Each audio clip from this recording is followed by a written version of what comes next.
I literally finished this book in one day. It just came out October 24th. I started this book the morning of October 25th and was done by that afternoon. As a Britney fan, as somebody who has always followed Britney, this is a book that I have personally been waiting for since 2007, and I'm so glad it's finally out. And today we are talking all things The Woman in Me, Britney Spears' memoir. So let's dive on in.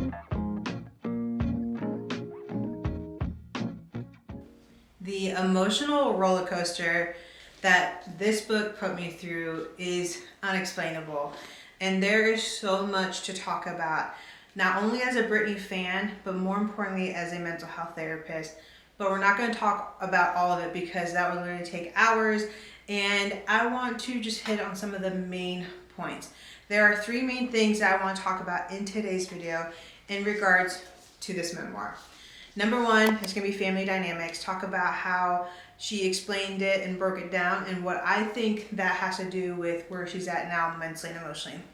Number two, and this is a big one, we're going to talk about romantic relationships. The men in her life that have hurt her and really messed her up from her perspective. We're going to talk about how that has played into, again, who she is now mentally and emotionally. And last but not least, I want to talk about the mental health aspect of it.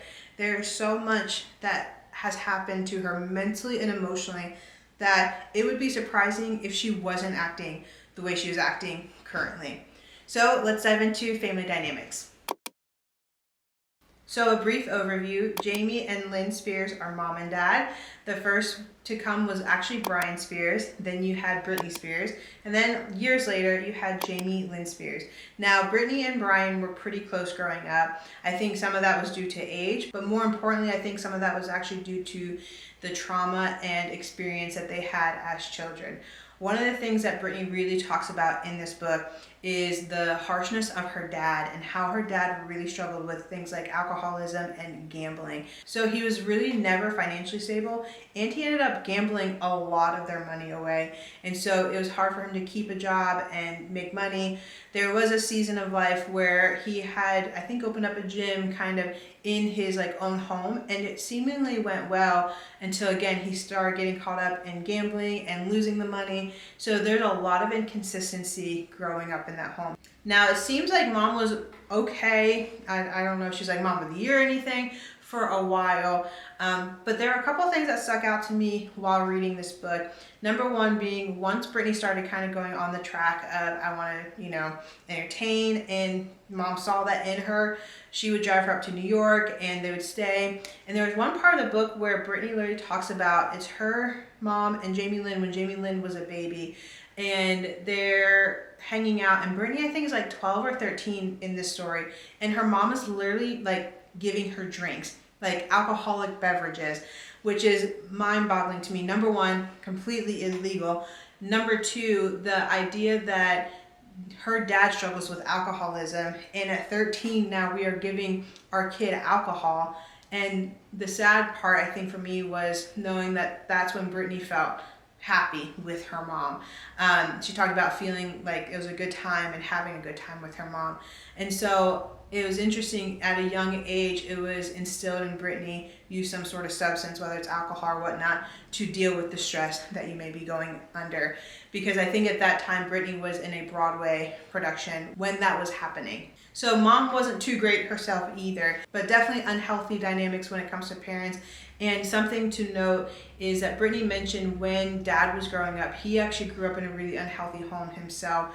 His dad, so Britney's grandfather, was again an alcoholic, and then his mom, Britney's grandma, had actually passed away when her dad was young. And so that I think just poured over into the next generation. I think for her dad there was always an expectation, or a need I should say, that one of his kids would strike it big and he could live off of that. And obviously Britney Spears ended up doing that, and we're going to talk about how dad used that later down the road.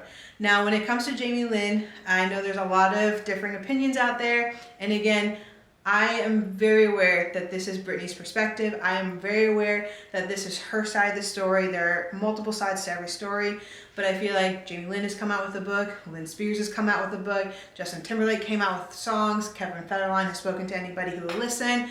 So I'm focusing on her side and her book. With that being said, when it comes to Jamie Lynn, and again, I know she was young in a lot of this, but Britney actually talks about because she came years later, she didn't necessarily grow up in the same unhealthy, toxic environment that her and Brian did. And so sometimes the struggle with Jamie Lynn is there's a sense of entitlement that she deserved everything that she got, or that she should be able to walk into a space and just, all eyes on her. And that was a struggle. But it was interesting because Britney had talked about how she desired a close relationship. And when Jamie Lynn was younger, how she literally saw her as a baby doll. Britney, something I've noticed, especially within her family dynamic that poured over into everything else, Britney has an innate characteristic in her to care for others.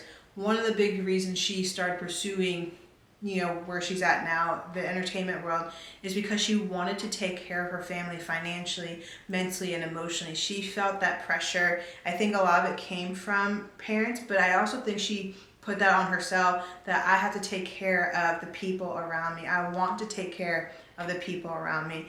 And eventually that heart and that gift that she has ended up being used and abused over and over again. And it started, I believe, in the home front. We will circle back to the family dynamic because it plays a big part into her mental health and things to come. But I want to now jump into romantic relationships because, again, I think this is a big part of this book, and she goes into depth about a couple of romantic relationships. One that she talks about that I haven't been hearing people talk about a lot is when she was a freshman in high school, so in 9th grade, she was in a relationship with this senior. Now, outside of high school, outside of college, that doesn't seem like a big deal. But developmentally, when somebody's a freshman and you're dating a senior in high school, that's a huge difference. And she actually talks about how this was the person that she lost her virginity to. And so even from the beginning, there was, I think, an unhealthy track record of the people she fell for. And I think the people she fell for were people who she believed would take care of her, who would love her, who would, really be there for her. And it turned out that majority of them ended up being not good people.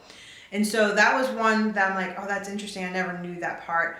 The other big one, probably the biggest one, is going to be Justin Timberlake. Now, if you're anything like me, you grew up in the 2000s and you thought this was your Ken and Barbie. This was an iconic couple. And I truly believe that at one point they both loved each other. From Britney's perspective, something that I don't think many of us knew, and something that definitely left a mark on her, was they ended up actually getting pregnant. And this was something that Britney actually wasn't necessarily sad about. She was looking forward to it. From Britney's perspective, Justin was her person, and she was madly in love with him. At that point, from Britney's perspective, he did not want the child, and he had told her to get rid of it. And so she unfortunately did.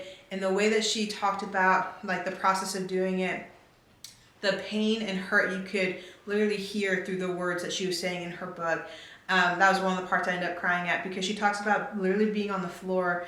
The way she went about it, it was pretty intense on her physical body. It seems not long after that had taken place, after she had given up something that was big for her to give up, for him seemingly, that's when he decided to part ways via text.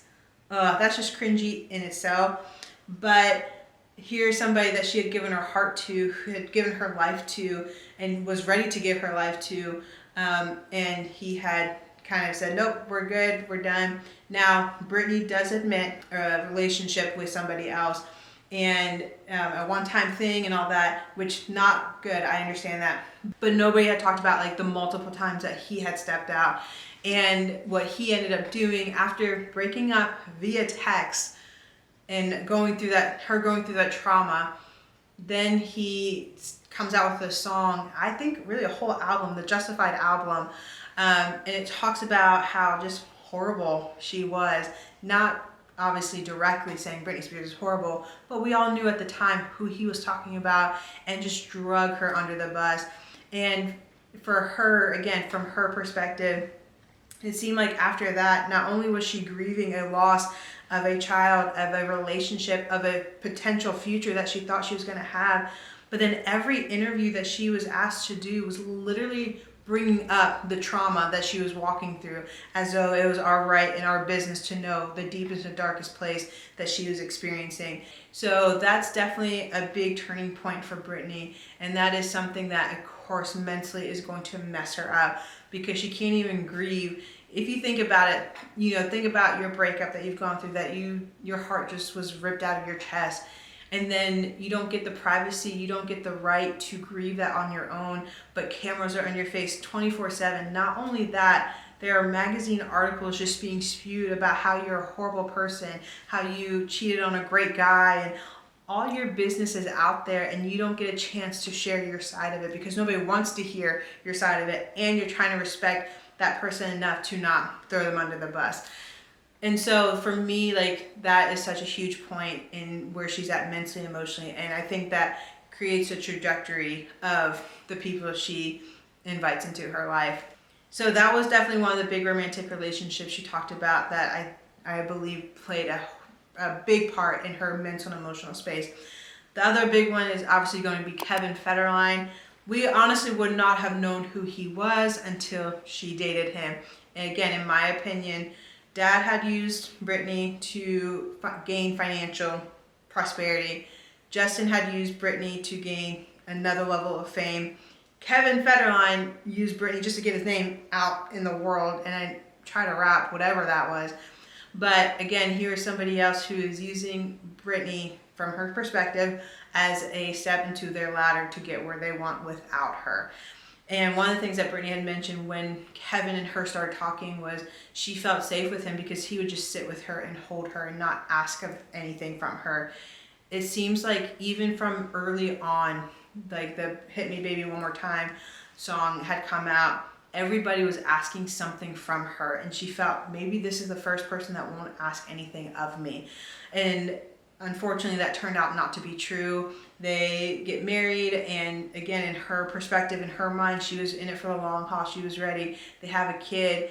And something that was interesting is reading this book, you see literally from, I think since Jamie Lynn Spears was born, Britney knew she wanted to be a mom. She took care of Jamie Lynn like, she was her mom, and treated her like a baby doll. So there's always that innate desire, again, to care for somebody. So anyway, Kevin does what he does, they get married, and then he starts pursuing his solo career without her. There's so much manipulation that's happening behind the scenes from Britney's perspective, and it's making her literally start to spiral. Not only that, she talks about her postpartum, which is a big part of her mental health struggle that she talks about in the book, where she had a baby, then 3 months later she actually gets pregnant with the second baby, which she loved the idea of both boys being close in age, but the reality of having that when it comes to your mental and emotional health, it can be a big toll. And when she thought she was going crazy, and when people told her she was going crazy, it was really postpartum that she was experiencing, and there were other things that she was experiencing as well, mentally and emotionally, which that's the next place I actually want to go. When it came to writing this book, she talked about her mental struggles a lot. And I think her family dynamics, her romantic relationships played a big part into her mental and emotional struggles. One of the big things that, again, she talks about is the postpartum.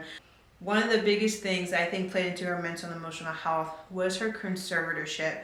Now, if you guys, again, are like me, in 2007, you were well aware, according to media, what was happening. She was having a crazy breakdown episode, trying to kill people with the umbrella. If you read her book, that's not at all what was happening. And again, it's amazing to me because I remember watching all that unfold in 2007 and my heart just literally breaking for her. And I remember crying, thinking, who is taking care of her heart and her head right now? And she talks about how that was after she had just given birth, and she's starting to lose custody of her kids at this point. And we all assumed it's because she's a bad mom. There's pictures of her where it looks like her kid is about to fall out of her arm.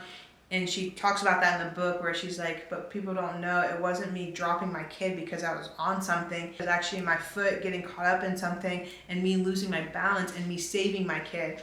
But the media had put out something different. So because of all these things that we're seeing, she's now starting to lose custody of her kids and people are calling her crazy. And for her, shaving her head was a release of like, people are trying to control me. People are trying to control what I do with my body, what I do with, everything about me. I'm just doing something for myself. Can you imagine somebody being in your face 24/7 at your darkest time, by the way, at one of your scariest and darkest time, and saying, why are you such a bad mom? Why are you such a bad person? Why did you divorce? Why are you doing that? Like, of course she went cuckoo. Of course she did. And she talks about that. She talks about how heartbreaking and how frustrating that was, and to be in that position over and over again. So then, of course, the conservatorship happens. Now, here's the thing. I try not to get too upset because it's so infuriating to me. When somebody goes under a conservatorship, the kind that she goes under, they literally have to be medically, physically, mentally, and emotionally incapacitated. It's actually really hard to put somebody in that type of conservatorship. I don't know who her dad or who the people around her had in their pockets to get her in that kind of conservatorship. Now, did she need help? For sure. I'm sure, like, just going through, and she talks about going through grief and going through the trauma of everything and going through the postpartum. Of course she needed help, but they weren't helping her. Nobody was around helping her. Everybody was around judging her and putting her into places that were only creating more harm. They were putting her into rehabs that she had no place being. Anyway, when it came to the conservatorship, not only did the man who had used and abused her years before get full control, which I don't know how, but a man who didn't know how to financially be stable himself got control of her money. Make it make sense. Okay. Anyway, when that happened, not only did her dad get control of her money, he literally got control of her. A grown woman. He got control of his own daughter.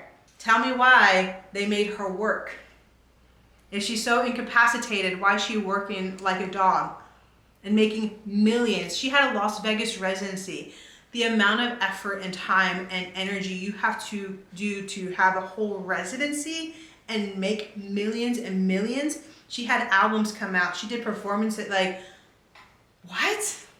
But yet she's not capable of, like, being over herself. Heartbreaking.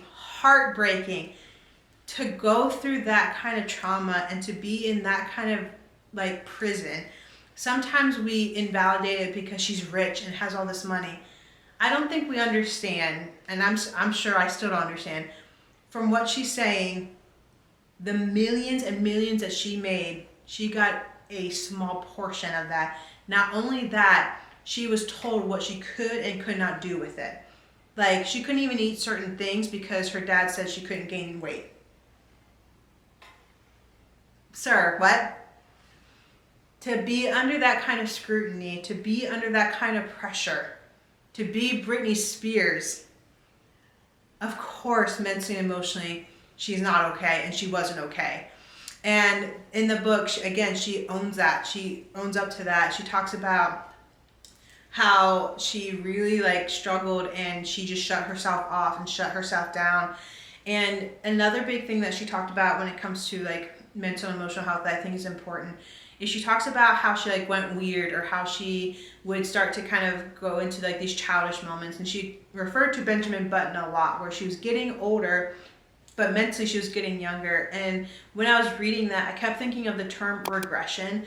And regression is this idea of, typically when somebody's gone through trauma or when they're in a really highly stressful situation, they will mentally and emotionally go back into a space of a previous state of mind or behavior. So, like, oftentimes, you know, when she was talking about the childish piece in her, I would say she probably goes back to that place because that was the last time that she felt safe.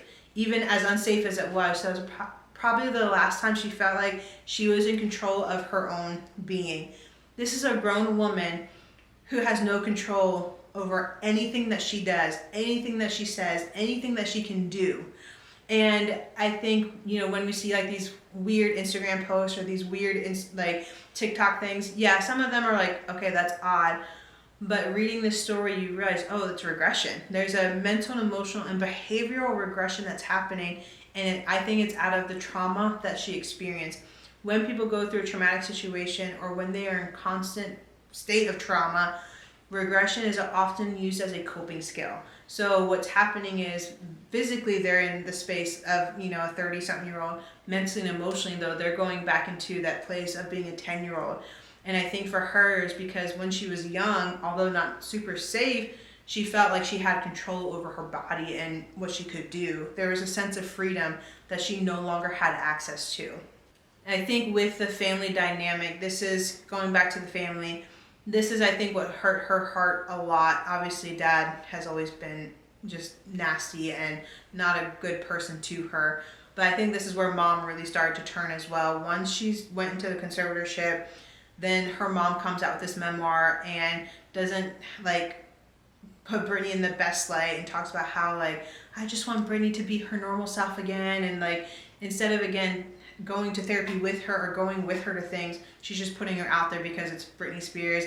I think for what I hear from her older brother, they were super close growing up, but I think money and business just kind of got in the way of that a little bit. I don't know if he's necessarily done anything wrong or bad, but I don't think he helped anything, if that makes sense. The whole Jamie Lynn thing, I totally understand. She was young and, growing up herself. From what I hear and understanding Britney's perspective is at some point Jamie grew up and I think there's a couple times where Britney's like, I need help, I need to get out of this. The fact that she couldn't even pick her own lawyers. Criminals can pick their own lawyers. What? So there was just, I think for her, she felt betrayed and hurt by her sister, that she wasn't even interested in possibly helping from Britney's perspective. And then comes out with her own book. And so, yeah, I think family really just ended up hurting her. They used and abused her. And by the end of the book, I will say she does mention, I hope my dad gets the help that he needs. I hope he finds wholeness and healing. I hope that Jamie and I do get to have a sister relationship again, because I love her. She's my sister. I love her kids. And I think there's a sense of hope there. I think the other big thing that created the spiral that we see, and this goes back to romantic relationships, and I don't want to forget to mention this because I think this is a huge part, is Kevin Federline, like I mentioned, he was somebody that seemingly would sit with her and just listen to her and let her be normal. And then, they got married and had kids. And what seemingly happened was he used her kids as a pawn. Her parents would use her kids as a pawn. If you don't go here, you don't see your kids. If you don't do this, you don't see your kids. And for Britney, who has always wanted to be a mom, see, I get so emotional about this. For Britney, who's always wanted to be a mom, and then you literally use the one thing that she treasures more than anything as pawns in a game, that's just mind-boggling to me. And I think that's, again, part of the reason she kind of went off the rails. I saw somebody say, if you were to ever use my kids the way that Britney has had her kids used against her, I would be in jail. I think there's such a overlook and misunderstanding when it comes to, well, why is Britney being the way she is? Why? No wonder her kids got taken away from her. I just don't think we understand the half of it. And I think what we see mentally and emotionally is unraveling is her hurting and her being frustrated and her not knowing how to cope because nobody ever took the time to sit with her and just be with her and to help her. From what I, again, heard and read, there were even therapists and psychiatrists who were in Dad's pocket or, his team's pocket, to where they would cater to what they were saying instead of actually sit and listen to what Britney's saying. So it seems like there was nobody in her world for years that would just sit with her and allow her to be heard and to really sympathize and empathize with what she was saying and what was going on. I just think it's really great that Britney has finally gotten to share her side of the story. And again, I know people are out there, well, why is she saying it now after all these years? And how do we know it's the truth?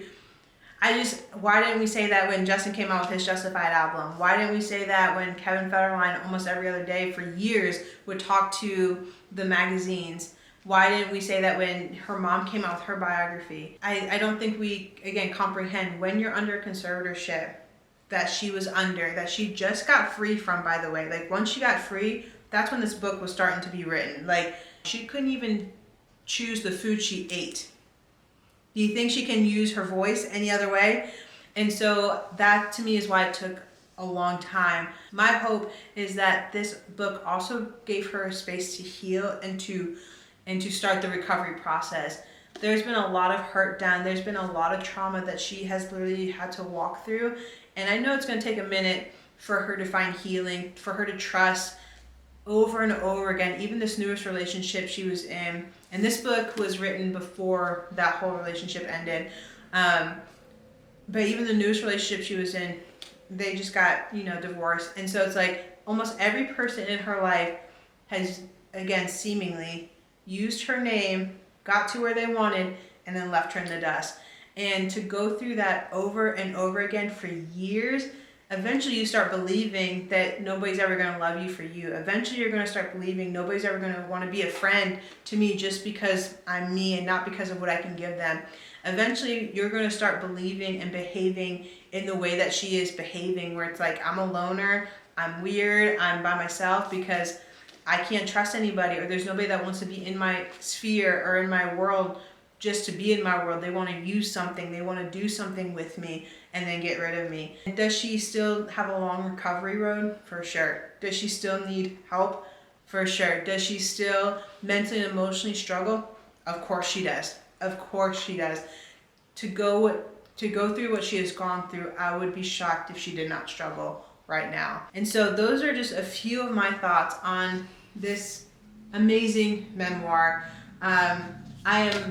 I do believe she wrote this, not like saying she didn't have help writing it, but I believe that these are her words.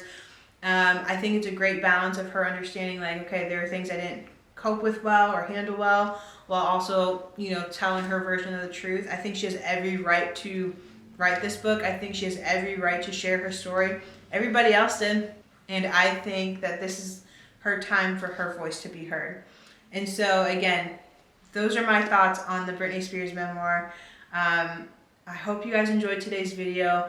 Again, if you are interested in all things pop culture, therapy, faith, mental health, I would love for you to go ahead and hit that subscribe button, hit that like button, and turn on your notifications. And be sure to tune in next week for a brand new video. Until next time, guys.